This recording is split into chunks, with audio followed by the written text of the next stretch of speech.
What's up, friends? Welcome to Drop-Ins with Dr. Awesome. I am Dr. Awesome, and we're going to talk a little bit about getting your footage from your camera to a computer.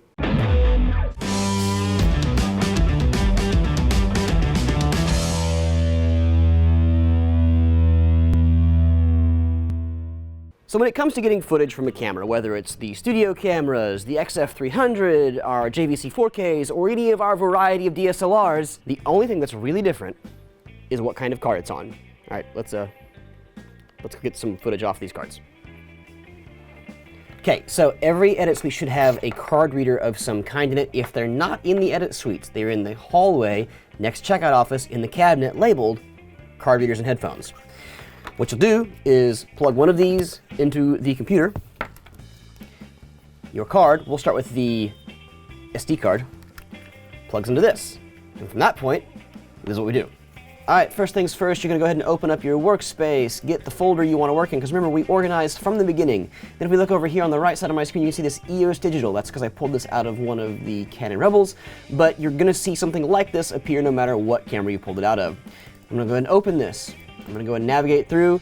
This process will be a little bit different depending on which camera you're using, but it's always pretty much the same. You just look through until you find your clips. If I wanted to put them in this examples folder, I would just select them by hitting Command A. That'll select all of them, and then I can drag them into this workspace. They'll go through and they'll be fine. Like I said, it's going to be a little different for every camera, but the process is pretty much the same. The only big difference being if we're talking about using the CF cards. These are a little different, and I'll show you why. First things first, I'm going to eject my other card, and then once this bad boy pops in, so you see Canon XF. The thing here is that there's only one folder that populates, and then it's going to have this other folder of clips, and then each one of these subfolders is actually its own clip. Every time you record, you'll get a new folder.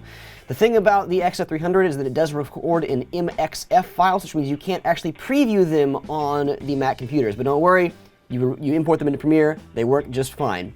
The file you're looking for is this file right here, this AA000101. That number will of course change, but you're looking for the .mxf. That is going to be the file you need. You can just click that and drag it into your examples, just like you would anything else. You can also take these whole folders, don't worry about it. When you import them into Premiere, Premiere can deal with that metadata. The last thing we need to talk about is the hard drives from the studio, because these obviously can't just plug into a computer. So how do we then get the information from these decks onto a computer? These card readers like this, where the cable actually unplugs from the back of the card reader, if you look here, it's actually the same cable that plugs into the back of the hard drive, and so it simply plugs in, and then you move footage over just like you would anything else. Really, it's pretty straightforward. You just got to plug it in, find your stuff, and move it around. And that's how you get footage from a camera onto your computer. That's all I got for right now, so keep shooting, friends.